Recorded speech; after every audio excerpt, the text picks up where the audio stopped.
You mentioned plant medicine. I'm curious, a couple things I'm curious. If you can tell me about your journey with them, do you think that they're a potential solution for some people to kind of wake up to a lot of this? I had my first ayahuasca ceremony about 7 years ago. We just put out a documentary film called Reconnect, about 3 ceremonies I had in Costa Rica in 2018 and my subsequent 18-month integration process that was quite bumpy. And it was about a lot of the issues you're talking about, reconnecting to our environment, to who we are as people. And, the second ceremony was the single most profound experience of my entire life. And I'm still seeing it even play out 2 years later, some of the lessons I learned.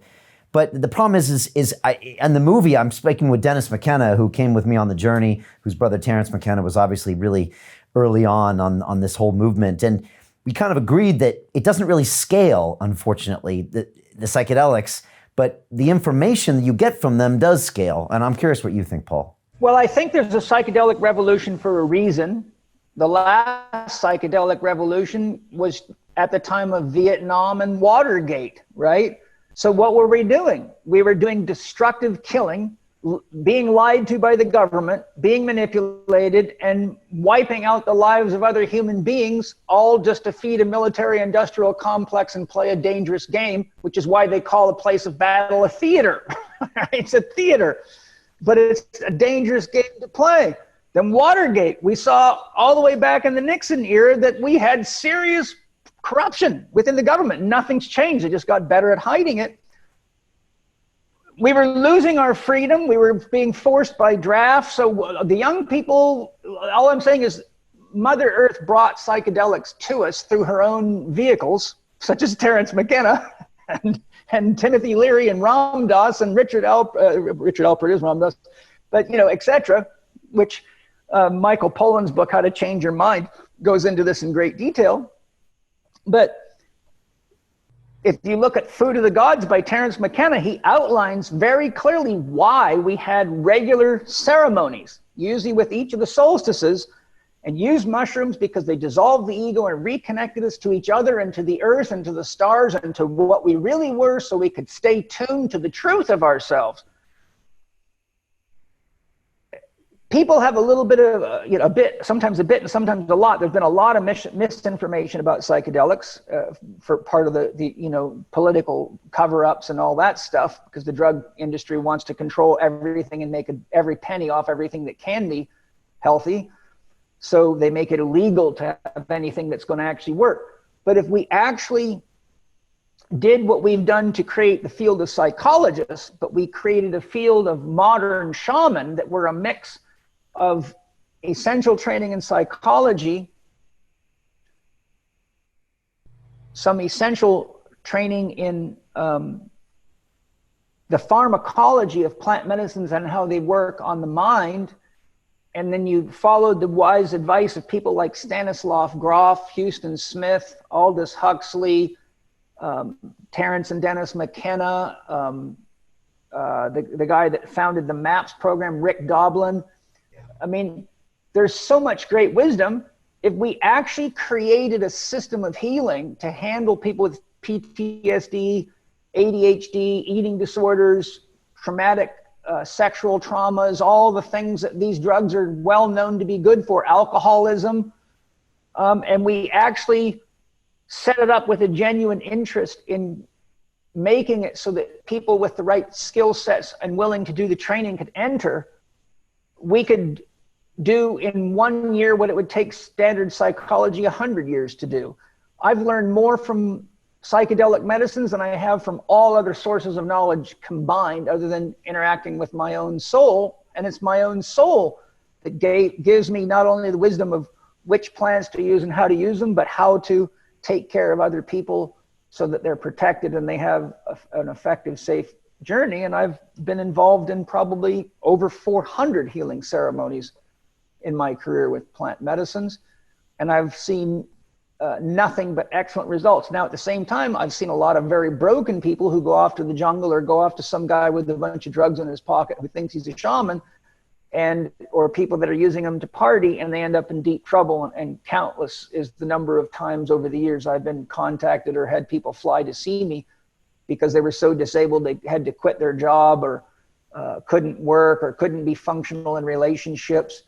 So, it goes right down to the human being still immature with its use of any form of power, whether it be sex, drugs, money, weapons, you name it, right? A car can be a very safe thing to get you from point A to B, or it can be used as a weapon by someone driving drunk, or being a teenage idiot behind the wheel. So I really feel that we could have a quickening of consciousness. And, one of the interesting things, you may know this, but when Albert Hofmann first made LSD, he sent it to the United States government saying, we think this could be a truth serum that you could use to get the truth out of people in wartime situations. So they sent it, and they said, well, let's try it on our best trained soldiers. So they took a dozen Green Berets and they gave them all an LSD trip. When the LSD wore off, every one of them won out of the military. They didn't want to kill people anymore, and they realized the truth of themselves. And that was one of the big messages the government got, that said, holy shit, we got to get this stuff off the street. It's going to destroy nationalism. It's going to destroy our entire military industrial complex. We're not going to be able to have what we want. We've got to protect the ego. So let's give them alcohol, which crystallizes the ego. That's why they call it courage juice. Let's feed them sugar, and let's give them cigarettes, all of which enhance the ego. And those are the drugs of nationalism. But the psychedelics are drugs of world peace, world connection, and intimacy with nature, and learning who and what you really are. So I say it's time for a carefully guided psychedelic revolution, because not only are they very awakening, but they're tremendously healing. And as Terence McKenna said in one of his lectures, you can sweep the monastery floor for 7 years or do one hit of DMT. It's up to you. Most people don't get it. But what he's ultimately saying is, you can spend 7 years training as a monk, and you may still not get to where you can get with one breath of DMT in the hands of a skilled medicine man, shaman, or guide, right? And I think most people that know Terence McKenna knows he had the equivalent of about 5 PhDs, and he wasn't some drug head. He was like smart as hell. And same with Dennis, right? So we just need to actually take advantage of the fact that Mother Nature is reaching out to us, and she's showing us, oh, you think you're smart? Here, eat that mushroom.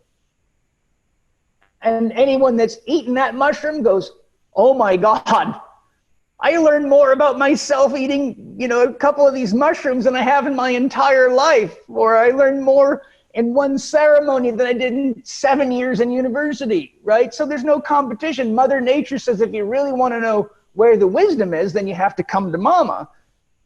But at the same time, if you turn it into another drug and start harvesting it commercially, you just ruin the whole thing. Like the jungles are being trampled by everybody running after ayahuasca. Pretty soon, we're going to destroy mushrooms. We're destroying marijuana by turning that into a cash crop, and now it's toxic as hell, cheap, monocropped. Most of the pot out there is not even worth smoking. It's, one cigarette has 108 carcinogenic chemicals. 8% of a standardly traded cigarette is sugar, so you're mainlining sugar when you smoke it. Class 1 highly addictive drug.